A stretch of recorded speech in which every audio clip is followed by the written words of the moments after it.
Hello, welcome back to our YouTube channel. Today, we dive into the insightful world of self-delusion and irrational thinking with the thought-provoking book summary of You Are Not So Smart by David McRaney. Let's unravel the hidden truths behind our own minds and behaviors. In this eye-opening book, David McRaney sheds light on the mind's tendency to trick us into false beliefs, biases, and cognitive errors that can impact our decisions and perceptions in profound ways. So, let's dive into the summary of this incredible book. But before we dive into the content, I kindly request a moment of your time to appreciate this video by liking it, subscribing to the channel, and ringing that notification bell. Your support means a lot to me. Thank you so much. Throughout the book, McRaney introduces readers to a fascinating array of cognitive biases and fallacies that influence our thought processes. From confirmation bias to the Dunning-Kruger effect, each chapter delves into a different psychological phenomenon that reveals how easily our minds can deceive us. As an experienced journalist and self-proclaimed psychology enthusiast, David McRaney combines in-depth research with engaging storytelling to deliver a thought-provoking narrative that resonates with readers from all walks of life. Through relatable anecdotes, scientific studies, and real-world examples, You Are Not So Smart challenges readers to confront their own cognitive shortcomings and rethink the way they perceive the world around them. With its witty humor and sharp analysis, You Are Not So Smart serves as a valuable guide to understanding the complexities of human psychology and the illusions we create for ourselves. You Are Not So Smart by David McRaney is a fascinating exploration into the delusions and biases of the human mind. It exposes how our brains can trick us into feeling superior, believing falsehoods, and making irrational decisions. You Are Not So Smart explores the many different ways we have of deluding ourselves. By delving into a wide range of psychological research, the author challenges the notion that we are logical, rational beings who see the world as it really is and makes a case that we mislead ourselves every single day, for better and for worse. You Are Not So Smart is a thought-provoking exploration of our human biases and misconceptions. Here's why this book is worth reading. It offers eye-opening insights on how our minds deceive us, revealing the cognitive fallacies that influence our thinking and decision-making. Through compelling examples and research, it shows how we create our own reality and illuminates the mechanisms behind our self-delusion. With its engaging and accessible approach, the book presents complex concepts in a digestible manner, ensuring an intellectually stimulating and enjoyable read. Those are the individuals who truly deserve to immerse themselves in this remarkable book. Anyone who believes that they're quite rational in their thinking and behavior. Anyone interested in how we delude ourselves every day. Do you sometimes feel like it's you against the world, that you're more complex, intelligent, and capable than most people? In You Are Not So Smart, David McRaney explains that most people hold these beliefs due to lies our brains tell us. McRaney argues that we overestimate our abilities, logic, and importance, and that these thought errors cause us to miss out on opportunities and make poor decisions. However, by being aware of them, you can overcome them and improve your judgment. In this guide, we'll discuss 4 truths McRaney shares about how we think. First, we mostly make up our own meanings and reasons behind things.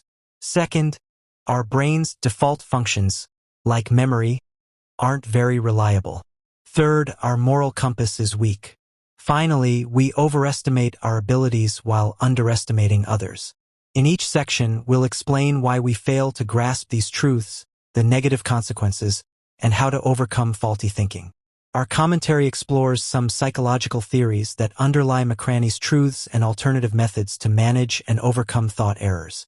Don't avoid heuristics entirely. Experts add that the key to making more reliable decisions isn't necessarily avoiding heuristics completely, but understanding the brain's 2 thought systems. System 1 uses heuristics to handle subconscious, everyday decisions quickly and automatically. As such, it's error-prone.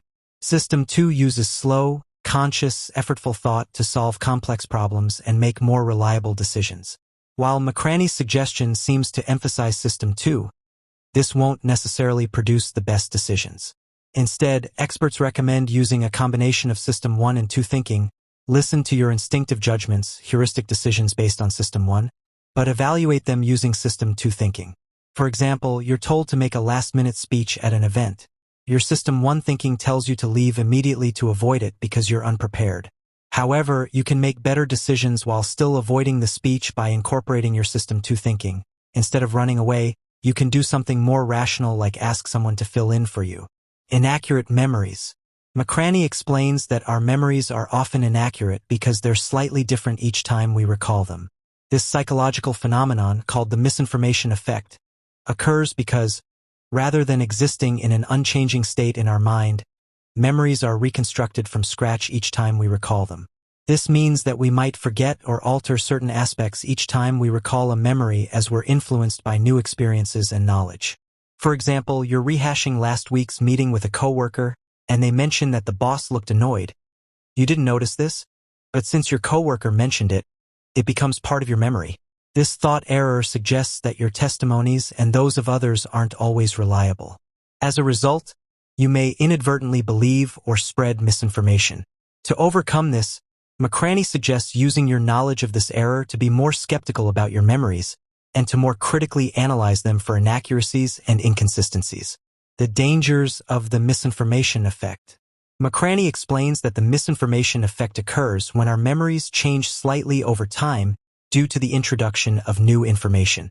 One prime example of how this phenomenon can harm you, beyond memories and testimonies being unreliable, is gaslighting. Gaslighting occurs when, over time, an abuser intentionally tries to change your memories and perceptions of reality by taking advantage of the misinformation effect. For example, they may question your memories. You're the one who started that fight, remember? Or they might lie, saying something happened when it didn't or vice versa. I never said I'd take you out to dinner tonight. I just said we could go on a date sometime. While McRaney's advice to analyze your memories for inconsistencies can be helpful in minimizing the misinformation effect, it doesn't necessarily prevent you from being manipulated by others. In addition to McRaney's advice, you can look for the following signs that may indicate that you're being gaslit. You're constantly second-guessing yourself. Someone else tells you your memory is wrong without considering the accuracy of your perspective, or someone changes the events of a story you're certain of and refuses to consider their error. You're not as good as you think, especially when others are involved. The third truth McRaney uncovers is that we aren't as honorable as we believe ourselves to be, especially under the pressure and influence of others. In the following sections, we'll discuss how this truth plays out in human behavior. Thought error. Your motivation to do good diminishes in the presence of others. McRaney explains that despite wanting to do good, we're less motivated to do so when we're around others. This can be seen in psychological phenomena like the bystander effect, where the more people are involved in the situation, the less motivated we are to act, and social loafing, where the more people are involved in a task, the more we slack off. These phenomena occur for two reasons. First, the more people there are in a setting, the more we lose personal accountability and rely on others to act. Second, we're shy, we don't want to act in front of the group and garner attention. For example, if 10 people are working together to clean a space, you likely won't work as fast or as hard because you know there are others to pick up the slack. Likewise, if there's a tree branch on the road and there's a line of cars behind you, you're unlikely to get out and move the obstruction. You don't want to be a spectacle, and you tell yourself there are others to deal with it. Both the bystander effect and social loafing result from a phenomenon called diffusion of responsibility, where the bigger a group is, the less responsibility and motivation to act each person feels. Research shows that there's an exception to this rule if an individual feels that others in the group are unable to help. For example, if you're on a plane with 100 passengers and someone is having a seizure, you're unlikely to help unless you're a doctor with expertise others lack. According to McRaney, the consequences of this thought error can be dire. Not only does it decrease productivity, but it can lead to dangerous and even fatal outcomes. For example, if no one moves the tree branch, a car could hit it and get into a dangerous accident. McRaney says that to overcome the bystander effect, you should increase your self-awareness. If you're stalling because others are around, recognize this behavior and push yourself to act instead. To avoid slacking off during group work, he recommends setting personal goals you'll feel accountable to meet. McRaney offers advice that helps combat the bystander effect and social loafing after you notice them. However, there may be a way to prevent the diffusion of responsibility, the underlying cause of these thought errors. by adopting the Buddhist doctrine of dependent origin or pratitya. This doctrine states that everything is interconnected, so someone else's problem is also your problem. By adopting this mindset, you'll be less likely to shrug off responsibility as someone else's because you believe you're directly involved and thus inherently responsible to help. Thought error 2. Your crave conformity. Next, McRaney explains that we like to believe we're strong and make autonomous decisions, but our desire to fit in usually trumps the desire to be authentic and do the right thing. McRaney explains that this is because of our human instinct for security. When we fit in with others, we feel safe. This can be seen in psychological phenomena like conformity, where we change our beliefs to fit into a group, and groupthink, where we reach consensus in a group without critical thought to avoid disagreements. For example, you're less likely to voice disagreement in a group setting, more likely to conform to the wishes of a superior, and naturally prone to join groups like cliques or even cults. Social identity theory and the need for conformity. An alternative explanation for why we have the desire to fit in can be seen in social identity theory. The theory posits that we crave conformity and group membership not necessarily for safety reasons, but to help shape our identity and self-worth. This happens through 3 processes. First, in social categorization, we categorize our identity based on group affiliation. For example, you're a jock because you're part of the football team. Second, in social comparison, we determine our status based on the status of our group compared to others. The jocks are cooler than the nerds or the drama kids, so you have high status. Third, in social identification, we see ourselves as members of the group rather than individuals. Thus, we adopt the group norms, beliefs, behaviors, and so on. McRaney says that these behaviors harm not only yourself but also the collective. Feeling unable to voice your opinion stifles creative thought and could prevent a better idea from coming to light. Failing to question authority could trap people within flawed systems. And your willingness to join a group and share an identity could cause you to lose your sense of personal identity and judgment. To avoid falling prey to this phenomenon, McRaney recommends practicing self-awareness and critical thinking. Stay aware of your true thoughts and values. Without the influence of others, question authority and group consensus, and don't be afraid to speak your mind. Embracing authenticity. In Dare to Lead, Brené Brown reiterates the pitfalls of conformity and lack of authenticity, explaining that these consequences can be especially harmful in the workplace. For example, a lack of authenticity and clear values demonstrated by leaders can result in poor innovation, low employee satisfaction, high turnover, and more. Further, Brown provides some actions to help you express and uphold your true thoughts and values, as McRaney suggests. First, Brown says you must identify your values by narrowing down what's important to you and selecting the 2 most important components that you want to guide your actions and decisions. Trying to live by more than 2 core values will often produce conflict of interest. Next, live by these values. Double-check your success by identifying behaviors that align with and contradict them and examples of times when you were especially living your values. This will make it easier for you to follow McRaney's advice and stay aware of your values without external influence. Analyze whether something aligns with your priorities, and speak up when necessary. You overestimate yourself and underestimate others. The 4th truth McRaney shares is that our brains tend to overestimate our competence and importance while underestimating and oversimplifying others. In other words, we think we're better at things than we are, place ourselves at the center of situations that aren't about us, and see ourselves as complex and nuanced individuals while denying others these considerations. In the following sections, we'll discuss how related thought errors play out in real life. Thought error 1. You believe your judgments are rational. McRaney explains that we tend to think that our judgments are always rational and based on logic and that we'll change our minds when new evidence presents itself.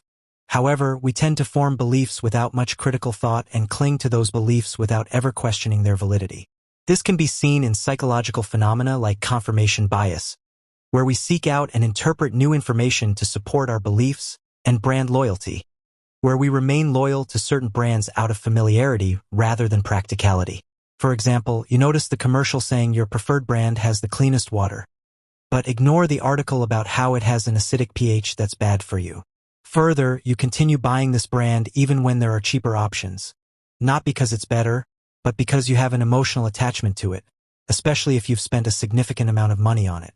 It's important to understand these phenomena as weaknesses because entities like marketing agencies often use them against you.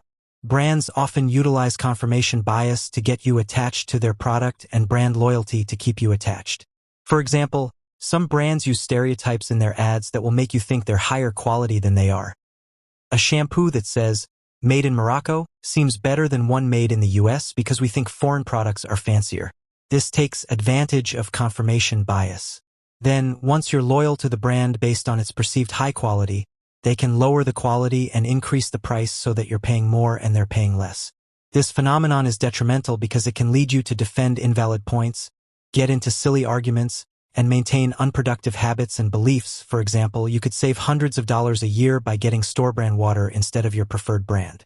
To overcome this thought error, McRaney recommends regularly questioning your beliefs and habits and seeking out counterarguments so you can gain a well-rounded perspective before making judgments. How to identify and overcome faulty judgments. In Thinking in Bets, Annie Duke provides more suggestions to help you identify which beliefs might be faulty due to confirmation bias. She recommends identifying the beliefs you should question by imagining that you have to place a bet on all your beliefs. Once money is at stake, you're more likely to realize which of your beliefs may be faulty. In Think Like a Rocket Scientist, Ozan Varol offers other advice on how to question your beliefs, as McRaney recommends. Aside from seeking out counterarguments, you should also test your beliefs under real-life conditions and use more than one method of testing. For example, to test whether your brand of water bottle is the best, gather a few different brands from the store you normally buy from, ensuring the samples are collected under real-life conditions. Then, test the acidity of the water with two methods: pH test strips and litmus paper. Thought error 2. You overestimate your intelligence and skill level. According to McRaney, we tend to overestimate our skill, intelligence, and success. And when we learn that we were wrong about something, we convince ourselves that we knew that information all along. This can be seen in psychological phenomena like hindsight bias, where we convince ourselves we knew new information all along, the Dunning-Kruger effect, where we overestimate our abilities in areas where we lack skill, and the self-serving bias, where we see ourselves in an overly positive light to boost our ego. For example, you think that a task will be easier to complete than it is, that you'll score higher on an exam than you will, and that you were more successful in the past than you really were. This kind of thought error happens for a few reasons. First, McRaney explains that overestimating ourselves is a natural human tendency. Further, we convince ourselves that we already know new information rather than admitting we were wrong because we crave consistency. We don't want to change our mental framework by admitting we were wrong, and want to maintain a high self-esteem. This also explains why we judge our past to be more successful than it actually was. Social comparison and the exception to our tendency to inflate ourselves. Humans generally tend to overestimate themselves, but this isn't universally true. Many people defy this tendency by regularly underestimating themselves, and this deviation can be explained through social comparison theory. There are two types of social comparison, upward and downward. When comparing downward, you compare yourself to someone you think you're better than, which makes it easy to overestimate your abilities, as McRaney notes. However, if you compare upward to people who are more successful than you are, you're likely to diverge from this rule and have low self-esteem. You may then doubt and underestimate yourself, believing you're less capable and successful than others. Researchers explain that whether these comparisons boost or diminish our egos depends on how much control we feel we have over our circumstances. For example, if we upwardly compare ourselves in an area we think we can improve in, it will motivate us to do better. If we upwardly compare ourselves but don't feel we can improve, we'll experience low self-esteem and self-doubt. These phenomena are detrimental because they hinder your potential for growth and success. If you think you're already good enough, there's no room for improvement. To overcome this thought error, McRaney recommends adopting a mindset of constant growth where you can identify shortcomings and areas for improvement. Something you can do to help with this is compare yourself to experts. This will give you metrics to strive for. The authors of Make It Stick offer some additional advice you can follow to help you stop overestimating yourself and start improving. For example, don't just compare yourself with experts. Obtain mentorship and training from them. This helps you accurately gauge your skill level compared to theirs. You can also work alongside a team or partner so you have encouragement and an outside perspective of your progress. Thought error 3. You crave importance. McRaney explains that instead of using logic, we often make assumptions and decisions based on our perceptions of self-importance. There are 2 ways we do this. First, we believe ourselves to be the center of attention. Second, we make decisions in order to protect our ego, our sense of self-importance. We think we're the center of attention. McRaney explains that we have outsized views of our importance because of human nature. We're the center of our own universe, so we believe ourselves to be more important to others than we actually are. This phenomenon is called the spotlight effect. For example, you're likely to think those around will notice the small stain on your shirt or your bad mood. In reality, people are unlikely to notice you, let alone the stain or your mood. They're focused on themselves just like you're focused on you. A 2016 study put forward a theory called the invisibility cloak illusion, which seems to contradict the spotlight effect. The study found that we underestimate how closely others pay attention to us, but we pay close attention to them. In other words, we think we're invisible to others, but they actually notice many small details about us like the way we talk or smile, the color of our eyes, and so on. While this seems to contradict the spotlight effect, researchers explain that the 2 effects coincide. It's true people are paying more attention to you than you think, but they're not noticing the things you're self-conscious about, like the stain on your shirt. According to McRaney, this self-centered thinking causes unnecessary stress about being judged and prevents you from paying attention to your environment. For example, you spend the night feeling bad about the stain that no one notices when you could be having fun. Likewise, your focus on the stain prevents you from noticing things like how happy your friends are to see you, something you should be grateful for. McRaney suggests that when you start to feel self-conscious about others' opinions of you, remember that strangers are paying about as much attention to you as you are to them. You're too busy thinking about yourself to think about them, and so are they. The spotlight effect is detrimental because it causes self-consciousness. As McRaney says, this can prevent you from being present. It can also cause mental health issues like social anxiety, self-isolation, and depression. Further, since this effect is occurring in the vacuum of your mind, it can be hard to break the cycle on your own. Therefore, if you still struggle to overcome the spotlight effect after following McRaney's advice, try getting distance from your perspectives by asking others for help. Ask people you trust for feedback on how noticeable the aspects you're concerned about are. They'll be able to give you an accurate outside perspective. We strive to protect our ego. McRaney explains that our desire to protect our ego, our sense of self-importance, often causes us to make poor choices. We tend to base our decisions on how important the result will make us feel rather than practicality. This phenomenon is called the ultimatum game. For example, if you go to a new restaurant and your waiter offers you a voucher for a free drink upon your next visit, you're happy and will return. If you're a long-time customer and receive the same offer, you might see this as insulting. It's not much compared to the amount of money you've spent there, so you don't return due to this perceived slight. Logically, a free drink is better than a drink at cost, but your sense of importance drives you to reject it. In The Power of Now, Eckhart Tolle explains that the part of our ego that causes us to get upset when we feel slighted is called the pain body. The pain body accumulates and feeds off negative emotions. So when you're in a situation that triggers something painful, for example, hearing a passing comment from your parents that reminds you of how they made you feel like you were inferior to your brother, your pain body might take control and cause you to be sullen or antagonistic, further feeding into and strengthening your pain body. Tolle says this leads to a vicious cycle. The bigger your pain body gets, the more negative emotions you'll experience moving forward. McRaney explains that we engage in this thought error because it's our nature to want to gain status. In tribal times, our survival hinged on our resources and status in the group. However, it's detrimental in modern times because it causes us to miss out on opportunities. To overcome ego-serving thinking and make more practical decisions, McRaney suggests logically evaluating the pros and cons of your opportunities, the effects of ego-driven behavior and how to overcome them. In A New Earth, Tolle explains that our desire to gain resources and superiority has even farther-reaching consequences than what McRaney discusses. On a larger scale, this desire results in greed, pollution, depletion of resources, violence, and polarization, like ideological war. On an individual level, it results in inauthentic relationships and recurring negative emotions. The key to overcoming our ego-driven behavior and these effects, according to Tolle, is to detach from your pain body and live in the present moment. For example, to detach from your pain body and follow McRaney's advice to base decisions on logic. Learn to identify when it's controlling your emotions. When you get upset over things like a lack of respect or attention, recognize that these thoughts and emotions aren't coming from you. They're coming from your pain body. Once you acknowledge that these feelings aren't you, you can separate yourself from them. Thought error 4.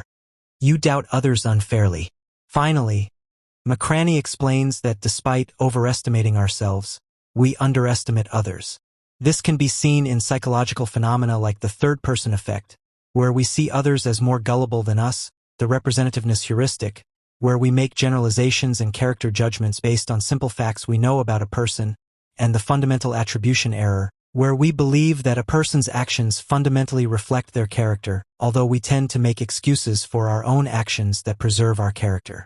McRaney explains that we fall prey to these thought errors because they're mental shortcuts that allow us to make quick judgments and decisions that help us understand and navigate our world safely. For example, if someone yelled at you once, you assume they're a mean person and avoid them to protect yourself. However, people are more complex than this. You can see this in yourself. Raising your voice one day when you're upset doesn't mean you're a cruel person. While these thought errors occur in everyone at a basic level, when taken to the extreme, they can be indicative of narcissistic personality disorder, NPD. People with NPD tend to have an unrealistically high sense of self-importance and superiority over others and often see others as less intelligent, capable, and complex than they are. This can cause issues in numerous areas of their life, especially relationships. These thought errors can be detrimental for numerous reasons. For example, they can lead to prejudice and make you underestimate and therefore deny opportunities to others. The misunderstandings you have as a result of these errors can also damage relationships. To avoid this, McRaney suggests refraining from making snap judgments about people. Consider what you don't know and what you need to learn to make an accurate judgment. Further, don't censor people based on what you think they're capable of. Instead, give people the opportunity to make judgments and decisions based on their own rationale. These thought errors can be especially harmful at work. Doubting and limiting employees prevents them and the company from reaching their full potential. Paul Marciano expresses this sentiment in Carrots and Sticks Don't Work and provides a few tips to help you start trusting and empowering people more. For example, to empower people to do better rather than doubting their current abilities, regularly ask them how you can help them improve, for example with more training, resources, or information. Further, empower employees with autonomy and decision-making authority. When they know you trust them, they'll rise to the occasion and behave effectively. A common misconception is that we humans are rational, logical beings who see the world as it really is. But, in fact, a lot of research suggests that we have no idea why we act or think the way we do. These insights are a celebration of self-delusions and irrational thinking, and they will help you better understand yourself and everyone around you. Using the latest psychology research and plenty of engrossing anecdotes, the book explains what strategies we use to deceive ourselves, and the consequences our self-deception has on us and others. Think you're an open-minded person? In these insights, you're likely to discover that you're not, and that you're actually only open to confirmations of what you already believe. You'll also discover that probably everyone you know thinks they're more popular than you. You'll find out why, counterintuitively, you're actually better off if your car breaks down on a quiet country road than on a busy city street. And, perhaps most importantly, you'll learn why you should never strip your clothes off for someone who calls you on the phone claiming to be a police officer. Let's continue exploring the insights of this remarkable book. 1. We delude ourselves that random situations have meaning or that we can control them. It would be nice to believe that we humans are rational beings who see the world as it really is. But, in fact, nothing could be further from the truth. Rather than being mere objective observers of the world around us, we constantly delude ourselves in order to make sense of coincidences and other random happenings. We do this by applying order to the random events and chaotic coincidences that occur around us. For ancient man, the ability to recognize patterns was essential to his survival. It enabled him to find food, and to distinguish friends from enemies and predators from potential prey. As a result, we've evolved into beings always on the lookout for patterns in the noise around us. We simply aren't capable of switching off our pattern recognition ability, which explains why we often see patterns where none exist. Have you ever, say, marveled at how a particular number, for example 7, keeps popping up during your day?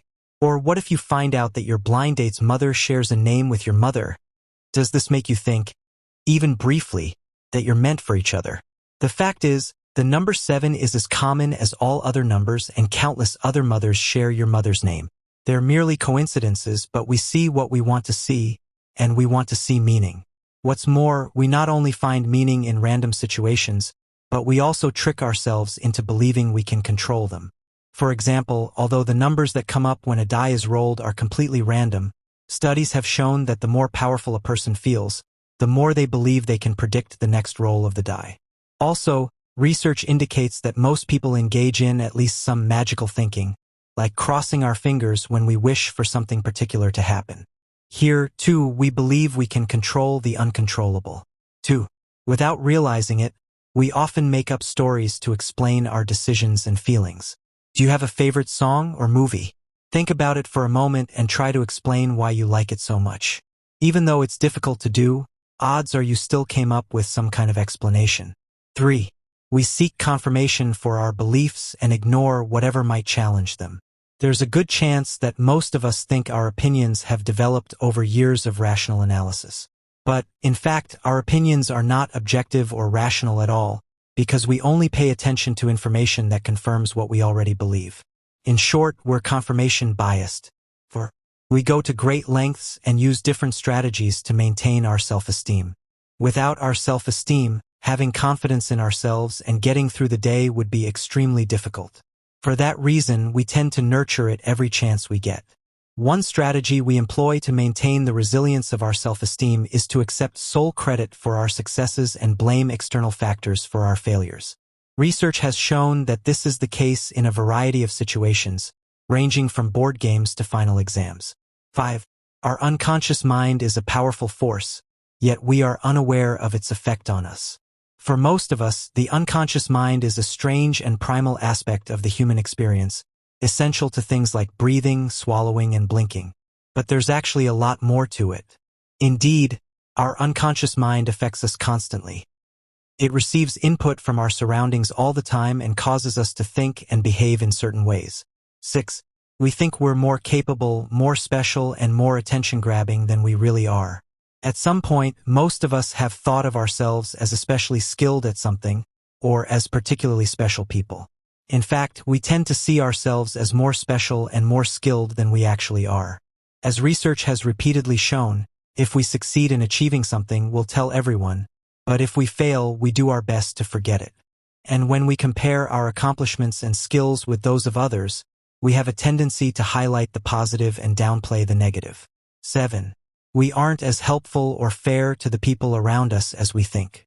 Imagine you see a car broken down at the side of the road. Would you pull over and lend a hand or keep on driving, telling yourself that someone else will be along soon enough? If you're like everyone else, the more cars or people passing by, the less likely you'll be to stop and help out. This is called the bystander effect, and it refers to the fact that our inclination to help others diminishes if there are witnesses around. The say-so of authority figures can influence our actions to an incredible extent. Most of us like to believe that we're strong, independent individuals who don't bow down to authority or cave in to social pressure. But our desire to conform is actually very strong, particularly in those cases where we act on the orders of an established authority figure. You can find the link to acquire a copy of this remarkable book in the description below. That concludes our enlightening summary of You Are Not So Smart by David McRaney. Thank you for watching this video. I hope you guys enjoyed that video. If you found this book summary helpful, be sure to give this video a thumbs up and subscribe to our channel for more book summaries and self-improvement tips to help you achieve your goals and lead a more fulfilling life. And share this uplifting summary with someone who may benefit from hearing them. Leave a comment down below if you've read this book or have any other recommendations for us. And also don't forget to explore our curated playlists of book summaries covering various topics. Stay tuned for our next video where we will be discussing another impactful book. Remember, when it comes to understanding your own mind, sometimes the hardest truths are the ones we least want to hear. Thank you for watching, and until next time, stay curious and keep learning. Goodbye.